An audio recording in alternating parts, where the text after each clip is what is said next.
यमराज का रास्ता बिल्कुल क्लियर हो गया, क्योंकि गुरु से फंदा हट गया, नामदान छोड़ दिया, सत्संग छोड़ दिया और मार्ग बदल दिया। कहने लगे गुरुदेव के पास ना जा रहे हो कि आप ना जाएंगे, हमने गुरुदेव छोड़ दे। यमराज खुश हो रहा है, कहने लगे तुमने गुरुदेव छोड़े और हमारा काम बन गया, अब हम आ रहे हैं, अब संभाल लो तुम अपनी नैया। आए और गर्दन धस के और लटकाए ले जा रहे हैं।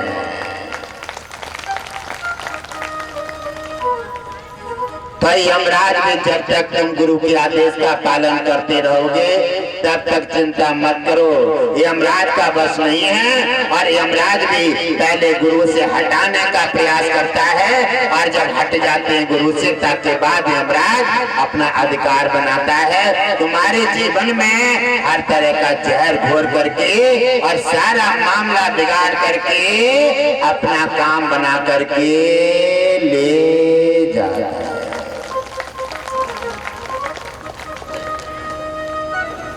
इसी समय मेरे प्रिय परिवारजनों वहां पर जन्म हो जाता है और बेटा स्नान के लिए बार और उन्होंने तैयार हो गए हैं।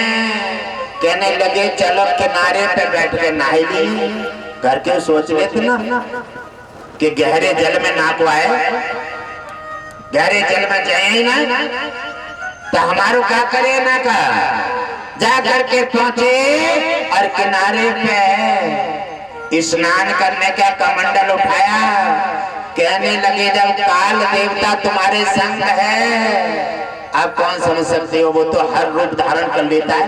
भैया बन जाए, बहन बन जाए, पिता बन जाए, पड़ोसी बन जाए, और वो तो सब बन जाता है। पशु बन जाए, शेर बन जाए, और फिर कहान बन के एक्सीडेंट करा दे।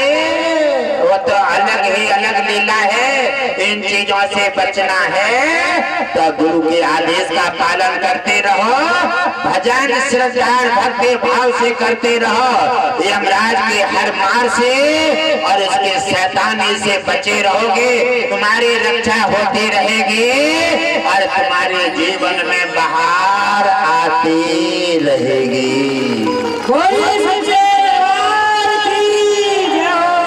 और गुरु के मार्ग से अगर भटक गए यहाँ कुछ नहीं, हम चले तो 3 लोग 14 भवनों में कहीं चले जाओ। बिना गुरु के देव से नारद का कल्याण नहीं हुआ और बिना गुरु के देवताओं का उद्धार नहीं होता, तो धरती वासियों का कैसे हो सकता है। इसी समय वो जाते हैं और बेटा कह रहा है ताऊ जी तुम तो किनारे पे बैठ के कमंडल से नहा लियो और मुझे आनंद नहीं आता है। जब तक मैं गंगा में गोता मार के स्नान न करूं तब तक मुझे आनंद नहीं आता है। तो कहने लगे बेटा तुम चले जाओ नहा लो। कहने लगे ताऊ हम छोटे हैं तो डूब गए, ऐसे तैसे हम अपने माँ बाप की एक इकलौते संतान है, अगर डूब गए तो तुम्हें भी आरोप लगेगा कि ताऊ जी ले गए और बच्चे को डुबाया। कहने लगे बात तो खैर सही कह रहा है, क्योंकि यमराज है ना वो तो सारी बातें ऐसी मारे बोलते सीधे तो तुम्हारे दिमाग में फिट होते जाएं। और उन्होंने कहा क्या करना चाहिए। कहने लगे ताऊ जी आप ज्यादा गहरे में मत जाओ, तुम्हारी कमर में हम डूबने लायक पानी हो जाएगा। आप कमर जल पे पहुंच जाओ और तुम हमारा हाथ पकड़ लेना ताऊ जी। और जब ही हम गोता खाए स्नान करके बाहर निकल आए और तो तुम्हारा भी आरोप बच जाएगा और हमारा भी काम पूरा हो जाएगा। सब कह डाली उन्होंने अपनी। हमारा भी काम पूरा हो जाए, क्योंकि वे तो मारने आए ही हैं, उनको भी काम पूरा हो जाए। अब वो समझ ही नहीं पाए, घुमा के कह दी उन्होंने। कह लगे चलो कोई बात ना है, अरे नाको तो डुबान जल में होता है। और जाकर के पहुंच गए कमर जल में। कहने लगे बेटा अब तो तुम गोता हाथ आओ, अब जाए खड़े हो जाओ, जाए खड़े हो जाओ। और तुम मजबूत करके हमारा हाथ पकड़ लेना, हम गोता खाने जाए, ऐसा छोड़ मन देना है। कहने लगे नहीं, हम कैसे छोड़ दिए। और जैसे ही उन्होंने गोता खाया है, हाथ पकड़ा गोता खाया, वैसे ही बेटा से नाक बन गया और नाक बन गया और पूरे नाके ने ले लिया। अब गर्दन गर्दन दिख रही है। उधर उनके माता पिता किनारे पे खड़े हैं, मंदिर के मालिक किनारे पे खड़े देख रहे हैं क्या दिखाई दे रहा है, बेटा से नाका कैसे बन गया।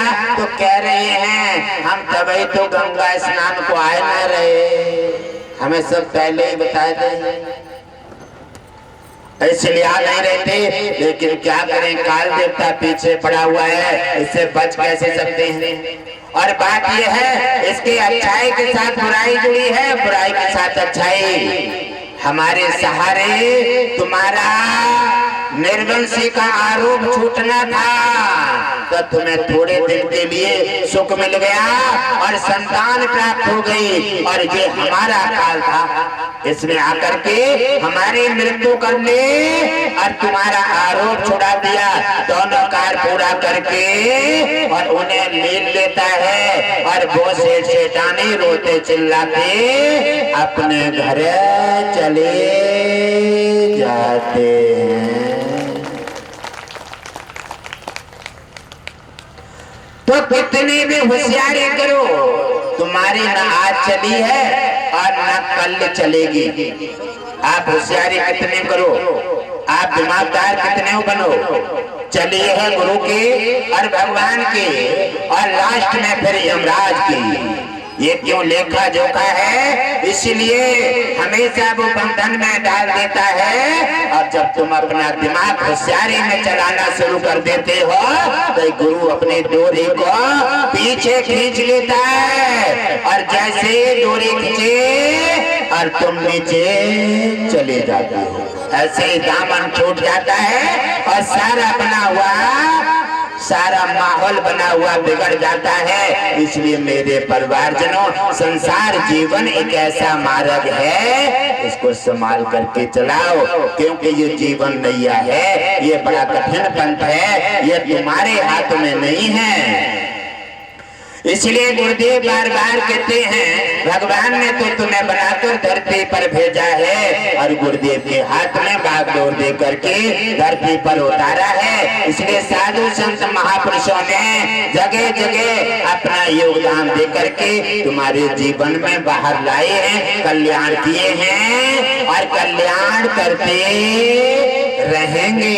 साधु संतों के गुरुजनों की बात सत्संग के मानते रहोगे, सत्संग अपने हृदय में उतारते रहोगे। सत्संग वो पर्व है जैसे गंगा स्नान, गंगा में गोता लगाते ही पाप नष्ट हो जाते हैं, एकदम शांति मिल जाती है। और ऐसे ही सत्संग में समर्पित भाव से समर्पित होते ही सारे पाप नष्ट हो जाते हैं, बड़े बड़े संकट हट के गुरु कृपा मिल जाती है।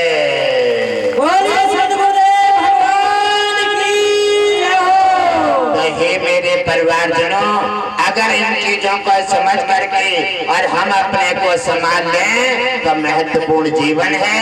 ये मानव जीवन की धरोहर, ये चंचलता तो तुम्हारे पास है ही, लेकिन जिस दिन मानव जीवन की धरोहर तुम्हारे हाथ से निकल जाएगी वो फिर तुम्हारे हाथ में नहीं आएगी। संकट आ जाता है और आकर के तुम्हारे सिर पर सवार होकर के उसके बाद में केवल पछताना रह जाता है और तुम्हारे पास कोई भी चीज शेष नहीं रहती। ये मेरे प्रिय परिवारजनों, आपने वायदा किया है, आपने वायदा किया है, वही वायदा पर मैं आपको जागृत कर रहा हूँ, मैं आपके लिए वायदा पर पहुँचाना चाहता हूँ। आपने वायदा किया है, भगवान विष्णु से कहा है हम आपके वंशज हैं और हम हमेशा तुम्हारा गुणगान करेंगे और तुम्हारे सहारे आदेश का पालन करेंगे। यहाँ करके मुट्ठी खुल जाती है मुट्ठी खुल जाती है और यहाँ आकर के मायापति की माया मोल करके उनके आदेश का पालन करना आपने छोड़ दिया है। कहा जाता है जन्म जन्म के भागों से, जन्म जन्म के भागों से परदे प्राणन पाता है। विष्णु भजन का वादा करके जीव जगत में आता है। आपने बड़ा उत्तम जगह से वायदा किया है और वायदा करते समय अग्नि और जल देवता तुम्हारा साक्षी है। जल देवता तुम्हारा साक्षी है। मैं आपको एक महत्वपूर्ण बात और बताऊंगा कि जब भी आज सर्दी हो या गर्मी, सर्दी हो या गर्मी, जब भी आप स्नान करने जाएंगे, भक्त है तो वो तो गुणगान करता ही है। स्नान करते जब जाएंगे, सर्दी हो या गर्मी, और जैसे जल का लोटा भरेंगे और सिर पे को ले जाएंगे, तब कुछ न कुछ मुंह से जरूर निकल पड़ेगी तुम्हारी से। जिसका नाम लेते हो, राम निकले, श्याम निकले, गंगा के निकले, दुर्गा के निकले, काली के निकले, शंकर के निकले, कुछ न कुछ जरूर निकल पड़ेगी। ये क्यों निकलती है? आप बताओ क्यों निकलती है?